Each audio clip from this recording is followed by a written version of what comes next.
Welcome to Arts for the Health of It, a podcast where you will discover creative ways to improve your health and well-being. Someone may have told you that art isn't for you, but they were wrong. Anyone can create arts for the health of it. No talent or experience necessary. I'm just a little songbird, try to fly my way homeward with the melody, and I make the beat, don't know where it'll take me, cause when I'm in the dark of night, I sing my way back to the light. Come along with me, and your heart will see that a song changes everything. Oh, oh, oh. Today's episode is for anyone who works with children, and particularly may work with children that have experienced trauma, which in the pandemic we're kind of all experiencing collective trauma. And me as a parent, I'm very curious about if there's ways I can use the arts to support my child and how we can support our children in general when they experience trauma. And we had the most amazing guests today. And I think the thing that came up the most in this episode is meet them where they're at.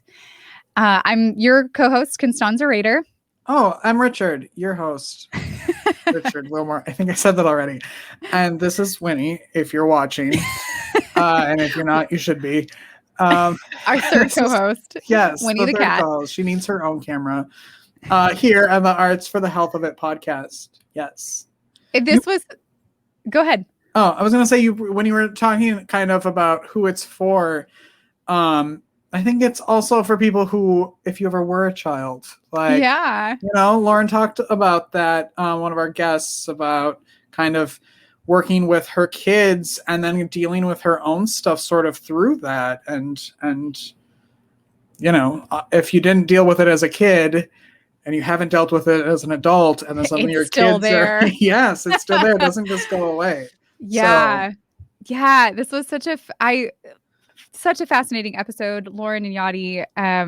Yadi is the founder of Artvango here in San Antonio, Texas. And they're a nonprofit that initially started by providing art therapy services for kids who have gone through the foster care system. And she's a foster parent herself and has adopted children from foster care. And Lauren has adopted she has 4 biological children and 6 adoptive children from foster care. Oh my gosh. These are incredible people. I feel like this podcast is going to be a bunch of people that I want to be when I grow up. I think I'm going to say that probably at least once an episode. Like, it's fascinating to have also both perspectives. It was nice to have Lauren on, who has seen and been a recipient of what Artvango does, and then to watch people sort of talk about it from both sides is always fascinating to me, because you get to see, you get to watch what the work has done. Totally. Not just hear about it. And you'll have to listen for the end of the episode. Yadi shares some practical examples of things that you can do as a parent or an adult working with children, or even for yourself. Like, yes. She was describing some of these activities. I was like, I'm pretty sure I want to do that. On our next recording, I might have a little something. Like a little squishy thing. Okay. You'll have to listen to the episode to understand what we're talking about.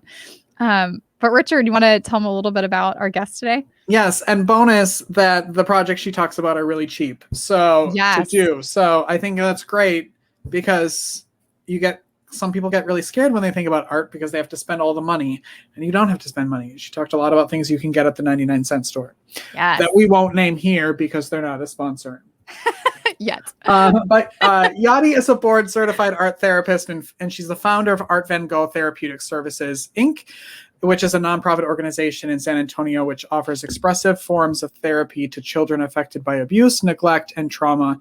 She's also a foster and adoptive mom, and uses her experience to help families struggling with their children's traumatic experiences. And we're joined by Lauren, who is a former foster youth herself. She's turned into a foster and adoptive mom of 10, and she had time to jump on with us for a little while. She's also a military spouse, and she has fostered in 3 different states. So what a perspective we got. Lauren Lawson, Yadi Puente. This was an awesome interview. So thanks for jumping on. And here's the interview. Go. All right. Well, I feel very like the 6 degrees of Kevin Bacon, where like everybody's connected, and I feel like you're all connected here, and then I'm out of the loop. So I've talked to Yadi a couple times, but I know that you and Stanzi have kind of a connection and a history together, and I would love to start off with talking about that. Oh my gosh. Yeah. I met Yadi. Yadi, when did we meet? It probably was maybe 4 years ago now. Kind of when we were both starting off our organizations. And we met in a group for nonprofit founders. And we obviously had a lot of synergy in our in our missions. And so we have kept in touch, and I absolutely love what she does. So Yadi, can you briefly tell us a little bit about your organization, Artvango, about yourself and what you do in your organization? Artvango started 4 years ago, and it's an art therapy center, especially for children who have experienced some sort of trauma, like foster children. And having 4 children, 2 of which are my biological, and then 2 we fostered and adopted from the foster care system. So just realizing that there's not that many expressive art centers for the kids, for them to be able to express themselves. And being a board certified art therapist, we figured, why not go this route to help children? So we didn't think it was going to take off as quickly as it did, but there's a great need for kids to have an outlet and just to be heard. That's awesome. And can you introduce us to Lauren and your connection with Lauren here? Absolutely. So Lauren was one of our previous clients. Well, her children were, and she is a foster and adopted mom, and she is a wonderful advocate for foster children. And she recently has moved, so I greatly miss her, but I'm just so glad to see her again and to reconnect, because she has just great energy towards her, and her passion and love for children as well. So, oh, well, thank you. We miss you too. One of my kids was saying, "Oh, well, can I say hi?" I said, "No, we're on a podcast. Like, this isn't a phone call." They can jump on after we're done recording and say hi. That would be fun. We won't record that part. Okay. Yadi, you're based in San Antonio, yes? Yeah. Yep. So I have a question, and maybe this is a really weird question or a dumb question, but I'm assuming you do a lot of virtual stuff now. Yes, that's not the dumb question. So Lauren, we're getting there. Yes, prepare yourself. So Lauren moved. Are you strictly San Antonio? Because I know people are going to listen to this from all over and be like, oh, I love Yadi. I want to hang out with her. Yeah. So it all based on insurance. So insurance dictates where you could receive therapy. If a therapist has the ability to be across state boundaries, and they could do that, but for the most part, we offer services to children in Texas. So they don't necessarily have to be in San Antonio, but in Texas. Yeah, and that's a great thing about doing virtual right now, that you could be anywhere and still receive services virtually. Awesome. Yadi, I wonder if you could set up for us a little bit about how trauma affects children. Our whole country is kind of going through collective trauma, and my husband was mentioning yesterday, we've all been on lockdown for a year, which for adults is, a long time, but for a child can feel like a lifetime to not see their friends and to have things not be normal. So I'd love for, if you could, to share a little bit about how trauma affects children and the unique role that the arts and art therapy can play in helping children recover and cope from trauma. To begin with, children have limited access to words, so sometimes they don't know how to express themselves. So one way we're going to see is through their behaviors. Are they starting to act differently? Are they secluding themselves? Are they not able to express their thoughts and feelings, or are they just exploding all of the time?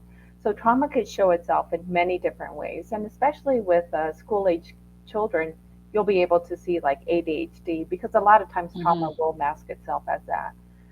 So it's looking out for different little things within your child's behavior. But if you're starting to see that they're just down on themselves, or they don't want to do certain things that they used to, that's a time period to reach out to someone, and someone who has expertise to just be able to help the children. And especially, like you said, mostly all adults, we could feel it. We're feeling the stress, but sometimes we don't stop and think, okay, what is the child feeling? Because some are very secluded. They're away from their friends. And social skills are very needed at this time. The parent, as he grows, what are things that I can do to support him, and maybe use the arts to support him in his development and with any potential trauma around his adoption? I think be very open with them that he is adopted, and it's not a bad word, right? It's just something, right. I would just throw it around like it's just daily words, and start talking about that, and then do developmental things that keep track of his developmental milestones. Where is he supposed to be for a 6-month-old, for a 9-month-old, for a year? Are they meeting those goals? And if they're not meeting those goals, then I would start introducing some age-appropriate things. Many times kids who are in the foster care system are not their chronological age, but their developmental age is not where they're meant to be. So parents expect more out of them, but then the kids are acting like a 2-year-old, throwing themselves on the floor, kicking and screaming, and you're just like, what is going on? So with those kids, you could do more hands-on experience. Like, if he is acting like a 2-year-old, you're probably right. He is more like a 2-year-old. So I would do activities of a 2-year-old. Play-Doh, making kinetic sand is another good one. Anything that is very tactile, if they're into that. If they're more into movement, maybe chalk. So there are little things that you could do to keep the kid in their developmental age where they're supposed to be, and draw with them. There's nothing wrong getting down to the kids' level and creating art with them. I think that's really cool that you said to just be open about the adoption thing, because that's always been something we've said like this whole time, is like none of our kids are unaware that they're adopted. Like it was never an ugly word. Foster care was never an ugly word. And I'm former foster youth myself. So I just kind of said, well, mom was a foster kid too. And we've been able to kind of bond that way. And it's not been this like shame ugly thing, but just this kind of like beautiful thing instead, you know? So Lauren, can you tell us a little bit about your background and your experience with art therapy and with Artvango with your children? Yes. Okay. So I met Yadi. She was actually a speaker for a foster care and adoption support group, which if anybody is hearing this podcast and you don't have a support system, like that is like, you got to find your people. Because I think sometimes meeting other people that are experiencing this, it's so important because I know family means well and all that, but like it's so important. And it was neat knowing that Yadi also had, gone down the same road we had with foster care and adoption, all this stuff. So, and I heard her speak, and I mean, I just knew with all my heart I needed to talk to her. And I had a sibling set of 2 at the time, and we had already gone through the adoption process a couple times at this point. And they were rough kids. I mean, we were their 7th foster home. Wow. We were told that what they had experienced was a little heavy duty. They looked really bad on paper, if that makes sense. And we were just kind of warned, look, this is kind of the last point for them. Like, if this doesn't work out, we need to split them up. They had talked about, the word institutionalize had been put out there for at least one of them. And so it was like we were in a desperate place when I asked her if she would take them in as clients. And once again, they were both seeing therapists, and they were both seeing really good therapists, but I just like something in my heart knew they needed this specific therapy from the specific person. And I'm so glad we did, because I mean, I can go on and on. I don't know if I don't want to put the cart before the horse or anything like that. But I mean, that's kind of like the baseline. That's where we met her. And then they saw her for a long time. And they would each kind of take their turn. And then Yadi would therapy me a little bit, because then I'm kind of left to mom them for the rest of the week until I see her again. And that was always really important to me, is now what? When I walk away from this, what am I supposed to do here? You know what I mean? And not only what am I supposed to do here, but how can I help them? Because they're now, feelings have been stirred up, and where do we go from here? And I felt like she was always really good on letting us in on what was going on, and even letting us be part of the therapy, which I think is super helpful as well. I also think that you have to include the parents, because the therapy is not going to occur in the session. The therapy occurs within the loving home. And I think that's what makes it work, is when the parents are willing to parent differently, to understand where their child's coming from, and to be able to do different parenting styles that we're asking of them. Because some of it sounds crazy, like feeding your child goldfish when your child is 8 or 10 years old, and just spoon feeding them, because that's developmentally. Some parents are going to be like, no, they're not a baby. I'm not going to baby them. But that's not what's happening. You're meeting them where they are developmentally. And I think that's what Lauren and her family were so great at, is that they took all these crazy ideas and they ran with it, and they were able to see success with it. There was an appointment we had that I'll never forget, I'm going to start crying, with Yadi. And like she said earlier, developmentally, they're not the age they are. They're kind of a lot of times stuck where the trauma really hit them the most, or where the biggest piece of it was. And one of my boys was very stuck in kind of infancy.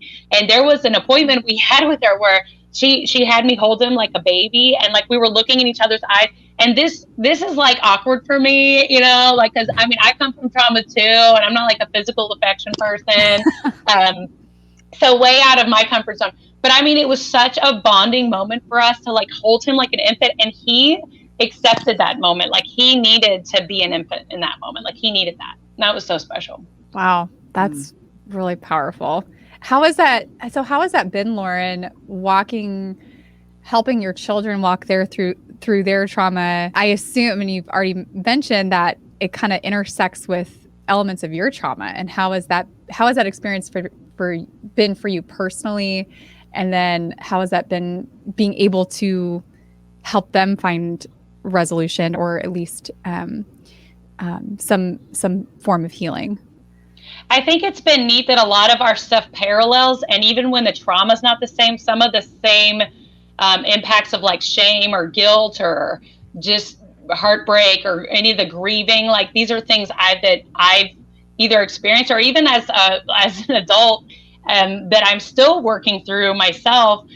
So I've met other would-be foster parents that say I could never do that because I was a foster kid or I came from trauma. I think it'd be too much of a trigger for me. And I get that. I think, you've got to, do what's right for you and your family. But I would say it's been more of a help. I do feel like there's enough parallels where I can sit and go, wow, you were so brave going through that. I remember going through something similar. And I've always kind of loved the approach of just kind of laying it all out on the table. And Yadi, I thank goodness, is the same way. Just kind of let's talk about it. Let's talk about this very hard thing, and talk about the feelings and talk about the grieving. But I feel like it's been a positive thing that I can relate with them on that level, and it helps too, because I have one kid that kind of perpetually gets stuck in this kind of victim mode. He still feels like yesterday was his day of removal, and probably Yadi even knows what I'm talking about. He still thinks he's 4 years old and just was removed. And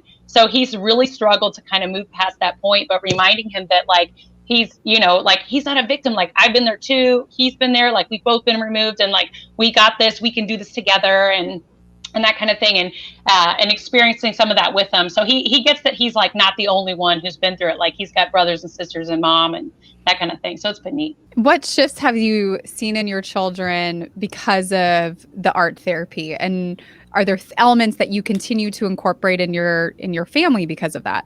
That's awesome that you asked. Okay. So I had a hard time, like when I was thinking about this podcast, I was going like so much of what I want to say. I wonder if it's Yadi specific or if it's art therapy specific. But I will say, I'm going to talk Yadi up a bit here. So I don't know if the calls will start coming in.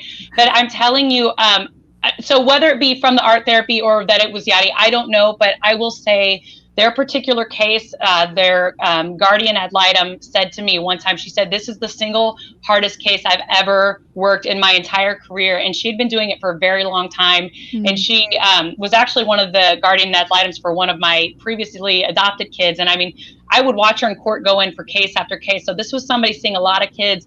And it was just, there was a lot of complication going on with all of it. And in the end, it all worked out. They are adopted. But I will say that a lot of it was because the boys were so ashamed of the things that had happened, or they had been so kind of manipulated in ways. There was a lot like locked in, like they didn't want to talk about it. They didn't want to put any feelings up. They didn't even want to face it. Like facing it was just too scary. Everything was very locked for them.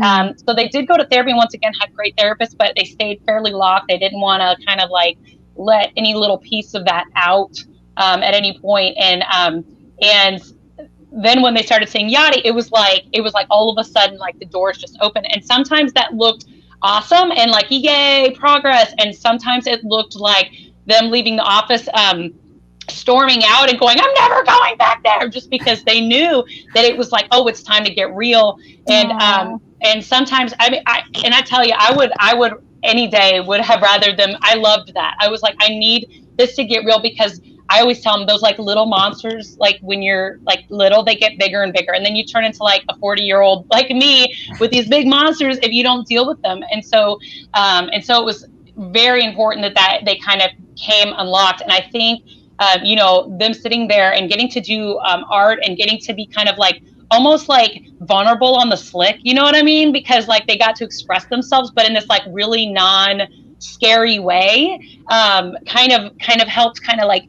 open that up just a bit for them, So they felt like, oh, this is a safe place. I can do this, and I can start expressing things. And there was stuff, I know that there was stuff that was said in her office that I kept thinking, this is why I brought up the guardian ad litem, that if some of the stuff that had been said in there had been said while the case was still open, it would have been closed way before it was. I mean, all the outcries, all the things that needed to come out came out there. And I think that was so important for them to finally really look at what had happened to them for what it really was. Yadi, can you talk okay, first off, I just want to acknowledge like how hard that must have been as a mom and to, someone who cares for those boys to hear that, but how courageous of you to lean into that and know that this is what's good for them, that you weren't trying to just help them continue to stuff it back down, that like, no, we need to face these monsters together. Yeah, that's just beautiful. And Yadi, I wonder if you could talk a little bit about some specifics about why art therapy is so good for children in those types of situations. What is it about art and art therapy that helps to unlock those pieces, like Lauren was saying? I think I have a specific example, and it just came to my mind right now, and I was thinking about it, and I was like, oh, that was a very challenging moment, but it was a very rewarding moment. So one of them had eating issues, and because it was a lot due to their trauma, and so introducing new foods was just not happening. It was a very routine thing of what he liked to eat. So one of the things that we started doing was drawing different kinds of foods and just drawing them. What would it be like to draw them? And what are the feelings that it evokes? Just drawing these different foods. And this went on session after session. And then we started doing the play food, and we would have a play picnic. And then it led up to the point where I would bring in the different items he requested, and we actually had a picnic. Yeah, that's right. Wow. And it was funny. I remember that. We had green olives, and we were stuffing raisins and peanuts into it. And it was like, okay, you're going to eat this if you try to eat crackers and cheese, or I can't remember the details, but I remember having to eat this green olive with raisins and peanuts. Because you have to do it with him, right? Yeah, absolutely. I didn't have to, but still, I'm not going to put him through it. So that goes down as the best and worst moment of Yadi's career. Olives. But I think it was just wonderful having those bonding moments of him being able to try new foods in a safe manner that isn't going to be hurtful to him or isn't threatening. But it was there that healing starts to occur. Or he could walk out and say, you know what, green olives are not that bad. Or I could eat raisins or peanuts. And just having those fun moments of him laughing at the faces that I was making. But it starts off as a base and just building on that. And that's what art does. It's non-judgmental. It's a safe way to express. And it's not me putting it back on him and saying, well, I think this is what your drawing's about, because that's not what it's about. Being able to contain it and being a container for him and being able to say, I will hold this for you when you're ready to take a look at it again, when your psyche is ready to accept it. Yeah, I've heard you talk about that before, Yadi, that oftentimes talk therapy does not work for children. And Lauren, you mentioned this, like some of your boys weren't necessarily ready to address the issue face on, and like looking at a person across, sitting in the other couch directly across from you and having to talk directly to them, that maybe is too threatening feeling for children, but that the art, like you said, Yadi, provides a container, and you don't necessarily jump right into analyzing or trying to explain to them what it is they're drawing, because essentially they're kind of revealing some of their subconscious thoughts in the art. Correct? Is that right? Yeah.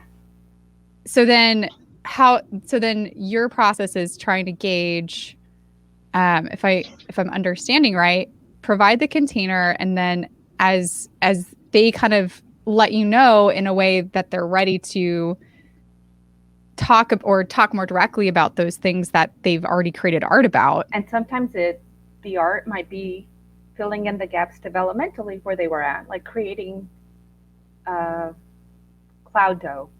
If they didn't get that playfulness that they needed when they were an infant, and now they're older because they were responsible for raising up all their younger siblings, but they were still like 4 years old, then going back and meeting them developmentally where they were at. So we create a ton of slime, and it's great for sensory, but we create a ton of slime and a ton of dough. Nice. And it's cheap. It's something that parents could do with their kids. Oh my gosh, I'm going to have to get your slime recipe. I want it just for me. That's what we should have done today at the end of the show, is made slime. Yes, we'll put that recipe on our website.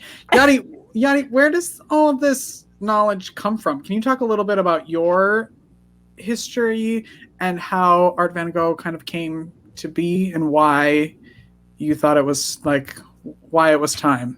I have to give a little shout out to Naropa University. That's where I went to school in Boulder, Colorado. And it incorporates the mind, body, and spirit. So I think that's very important, to be able to go across all realms of a person and not just focus on the behavior. So it was a good base, but at the same time, it's taking a lot of workshops and being engaged and learning and taking it a step further, just to know how does the mind work? What is the nervous system all about? Because the nervous system is what hijacks the kid's body. And then from the behaviors, you end up with all these unwanted results, and then you're left with having to calm the child down. So it's a lot of educating on my behalf as well. But I think it's also because I saw that my foster children, they didn't have that many resources. And that's what set me off on this journey, to be able to see, how can I best help my kids and every kid who's out there who has experienced hardship. So we started off focusing for foster children, but now we have a wide range of children. Parents always ask, do my kids have to be in foster care in order for them to go to Artvango? And the answer is no, obviously. But we want to be able to help kids in their language. It might not be art, but it might be through body movement, it might be through play, and just being knowledgeable in all those areas. And Lauren, what will you say to someone who maybe is considering fostering or adopting, and then also maybe to people that are fostering or adopting, and why they might want to explore this resource of art therapy? What if they're, talk to Yadi if they're in Texas, or find someone in their local area? I think Yadi said something really important, which is that the resources just aren't there, and like that's unfortunate. I mean, like San Antonio is huge, and there are a lot of therapists in San Antonio, and but to find somebody that is trauma informed and really does understand how to, like, we're not going to talk about the behaviors, we're going to talk about like the brain and like the development there, and where you are, like even the chemicals going on in their bodies and that kind of thing. Not a lot of people are equipped for that, and even the area I'm in right now has a huge military population, but in a little tiny town, and we just don't have the resources here. They don't exist.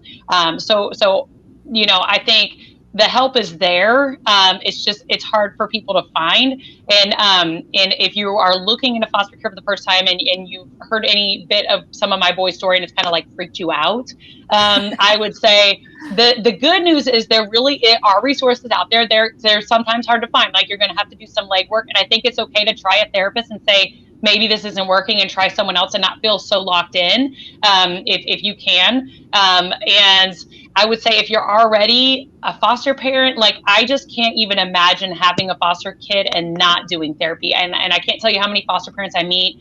This is the third state we have fostered in, and I can't tell you how many foster parents I meet that are like, oh, you take your kids to therapy like it's a weird thing. And I'm just like, well, you don't take your kids to therapy? Yeah, like, they're obviously, my bio kids, some of them have gone to therapy. I mean, like, there's enough for people to talk about in therapy and work through.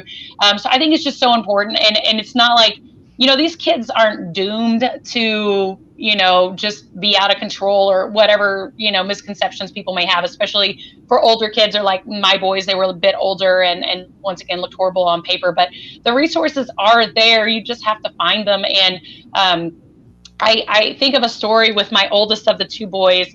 I remember leaving my work one time, and he had just kind of started, like, we were transitioning him from his old foster home to us. So we didn't have him full time yet. And it was before Christmas time, and he threw such a fit in the little daycare they had there that they almost kicked him out. When I picked him up, they were like upset, like almost like, don't even bring him back. And then I walk into the car, he was yelling, he was kicking, I hate you, I hate you. I put him in the car, he had this breakdown, and it was like, actually turned out to be this really beautiful moment. But I look back on that kid versus the kid that, like, when we left San Antonio, had done art therapy and had gotten really intense treatment, and like really had peeled back all those layers. And I mean, this is a different, if you met him, you would never in a million years guess, even that he was adopted or had gone through any kind of trauma. You just never guess. I mean, I think it makes such a world of difference to look for therapy and look for good therapy and age appropriate therapy, which for a lot of kids is going to be play or art therapy. That's so beautiful. I'm so happy for you and for your son, and for the work that Yadi was able to do, and now you sharing with others, because I think there has been a lot of advances made in therapy in the last couple of decades that I think people only associate therapy with maybe a past experience they had with talk therapy. And there's so much more that we know about the brain and how trauma affects the brain, and ways to rewire it that are maybe a little bit different than just conventional talk therapy, and especially with children, how important some of those alternatives are. And Yadi, so I would love, so if we have listeners that are maybe concerned that maybe they recognize some of those behavior challenges that you were talking about, that could be signs that their children is experiencing trauma or has experienced trauma, or even just for kind of general mental health and well-being, are there activities or things that parents can do, our listeners can do with their children at home that are art therapy informed, that could be supportive for their kids? I think if you could start, meet them where they're at. If the kids want to take out chalk and go outside and just sit on the sidewalk and just color, then do that.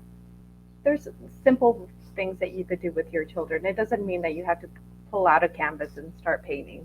That's not it. If you could get Play-Doh at the dollar store, the Dollar Tree is full of a lot of cheap things that you could do. They even sell clay.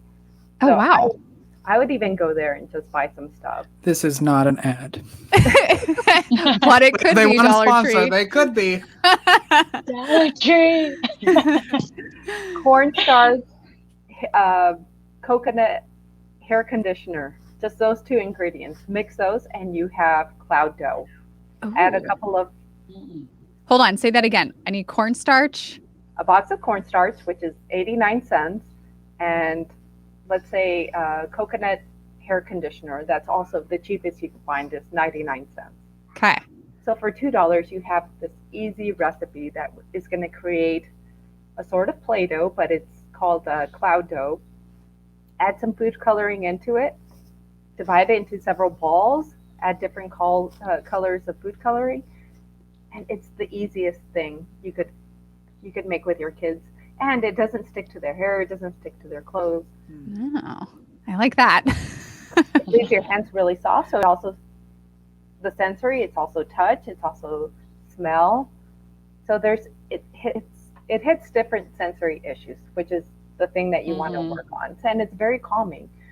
We normally think, art is for kids, but it's not. Join your kid.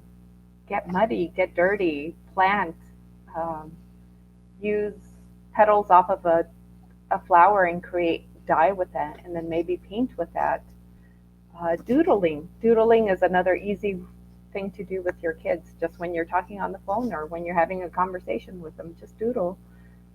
Magazines, you could cut out things, and this is something that we do with our kids every New Year, since we've got little ones, so we're not going to go out and party. But we just cut out magazine cutouts of what is it that I want for the year ahead of me.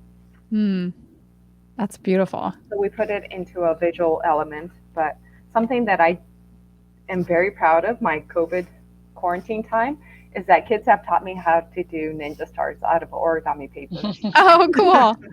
And these are my clients teaching me. So it's also a two-way street of me showing them how to do things, but this is a reflection. I have to have patience in order to do an origami ninja star, and it took me, I'm not gonna lie, like 2 months to learn how to do one. Wow. It was pretty challenging. Something tells me it's also because you're a perfectionist and I want to get it right. Yes. So does that? You mentioned a lot of sensory focused things. Is that related to the nervous system, like you were talking about as previously? Is there a connection there? Like, what is it about the sensory experience that is so beneficial? So with kids with trauma, they tend to go on overload quite easily. So one way to deactivate the nervous system is, it might be like brushing, getting a hairbrush and just brushing their skin. It might be with the Play-Doh or the clay, anything tactile. Sand is another great one. Just the feel of things, maybe the smell of lavender in the room. So it's everything to calm the senses down. Some kids like really tight hugs. So it might be wrapping them up in a blanket and squeezing them, or like an extra large teddy bear and sandwiching the kid in between the teddy bears and just putting weight on them. So things like that tend to release energy from the nervous system and to calm the child down. But silly putty, while we're talking about difficult things, we work with our hands, and it's tactile, and it's also releasing that energy while we talk. I feel like these are all things that makes I me need. think of, sorry. No, I was just gonna say, I feel like these are things that I need.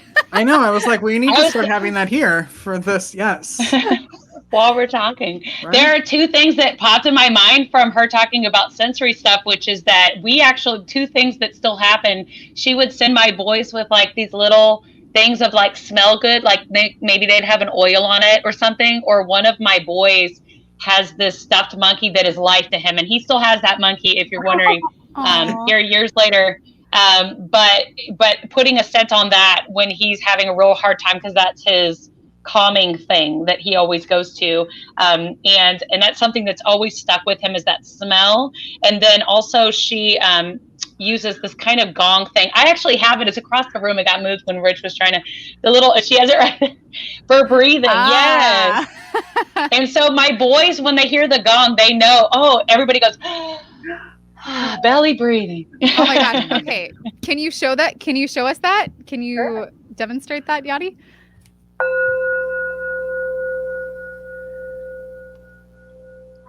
And we just breathe in and out when it gongs. Is that the idea? Just listening to the sound, and the gong sounds has actually proven to cure many different ailments in the body. And it's just the vibration of the sound that travels through the body. But it's a visual reminder, and it's a sound that when we hear it, we breathe in and then we breathe out. And now we have it, since we're doing virtual, I have a little spin wheel of a flower that we just breathe in and breathe out. So Richard and I are like, I want one. Those are beautiful. Where can they, if people want to learn more, where can they go to follow you, Yadi, and learn more about what you do at Artvango, and then Lauren, you as well, if people want to learn more about you or connect with you, how can they do that? Yadi first. Artvango is ARTV as in Victor, ANGO.org, and you'll be able to get in touch with us that way. We're also on Facebook and Instagram and Twitter. So I just started a YouTube channel, and it's kind of from the perspective of being a foster mom being a foster kid who's become a foster mom, and the fact that I have 10 kids, but also military. I've been surprised at how many military families have had questions specific to that. Like, when you move around a bazillion times, what's that like being an adoptive and foster parent? But I am on YouTube. It says Lauren Fosters, like instead of my last name, it's like Fosters with an S at the end. And you can find me there. Lauren, I have a final question for you. You touched on that some of your bio kids were doing art therapy. Is this sort of like standard of care now when we enter your household? Or is it like, is it now like, all right, get your bag, we already have an appointment, let's go? Like, do you make sure all of like the kids have access to it? Or is it sort of like, are you looking for certain things that maybe you're like, they need to go hang out with Yadi? Yeah. Or how do you navigate that with each kid? I feel like with my foster and adoptive kids, it's just a given. I mean, a lot of times we're kind of, as foster parents, if our kids are over a certain age, we're kind of like shoved into it anyway. Because with foster kids, a lot of times the judge will court order therapy. And then it's up to the parent to decide post-adoption if they're going to continue that on. But I've always kind of continued it anyway. And then with my biological kids, it has been a lot of watching and waiting. My oldest has been such a good teacher to me of what that might look like, because she has struggled, I think, adoptive parents and foster parents and adoptive kids and foster kids have like a real big voice in the foster care community. Caseworkers have a big voice in the foster care community, but the ones that don't really have any voices, biological kids, and that was something that never really hit me. I mean, it's like they don't have a choice. I just say, hey, this is what's happening. And then it's like, you got to deal with this now. And my oldest struggled with that. I mean, she loves foster care and adoption. She wants to adopt a bazillion children of her own, and she does amazing with them. But I mean, it was hard. Some of what she has experienced with it was really hard, feeling, the pressure of wanting to be a helper and wanting to not add to the heaviness of it all. I mean, some of it was, so watching her struggle with some of that is kind of what opened my eyes to maybe like, I need to keep an eye on all of them, because they all are, it's not just mom and dad who are going, wow, this kid is really difficult, or this kid just is always screaming, or, everybody here is experiencing that. And so making sure that that's available for everybody if needed is so important. I think it's getting rid of that stigma too, that therapy is bad. I mean, we all need it at some point. Either talk with our girlfriends or just our friends in general or family. That's therapeutic too. I mean, sure I'm glad you said that. Yeah. During this pandemic, I think if anything that it's taught us is that we need connection. And sometimes having a neutral person that's not going to be judgmental, or you just don't want to tell your friends your darkest things about you, it's okay to express it to somebody. that's our role. You are kind of both who I want to be when I grow up. So I want to thank you so much for hanging out with us and talking with us today. That was awesome. Yeah. Thank you so much for being here. Yeah, thank you. We'll throw all of the notes and the recipes for cloud dough on the website. Go to heartsneedart.org and click on the podcast link. Subscribe to us wherever you're watching or listening. Make sure you subscribe to Lauren's YouTube channel as well. And we will see you next week. Thanks for listening. Thanks for watching, and keep creating, everyone. Goodbye. Bye. Thank you for listening to Arts for the Health of It, a podcast produced by Hearts Need Art, creative support for patients and caregivers, in partnership with the National Organization for Arts and Health. You can help others learn about the healing power of the arts by subscribing, sharing, and reviewing the podcast wherever you listen or watch. The podcast is hosted by Richard Wilmore, co-hosted by Constanza Rader, and produced by Ivan Briones. Our theme song, Songbird, is written and performed by Natalie Lane. Visit heartsneedart.org to learn how you can support our mission to create joy with people facing life-altering health challenges. Join us next week to learn more ways you can create arts for the health of it. The views expressed on this podcast do not necessarily reflect the views of Hearts Need Art, their staff, board members, or other affiliates. All content is created for informational purposes only. This podcast is not intended to be a substitute for professional medical advice or to diagnose and treat any health condition. Always seek the advice of your physician or other qualified health professional with any questions you may have regarding a medical condition. Never disregard professional medical advice or delay in seeking it because of something you heard on this podcast.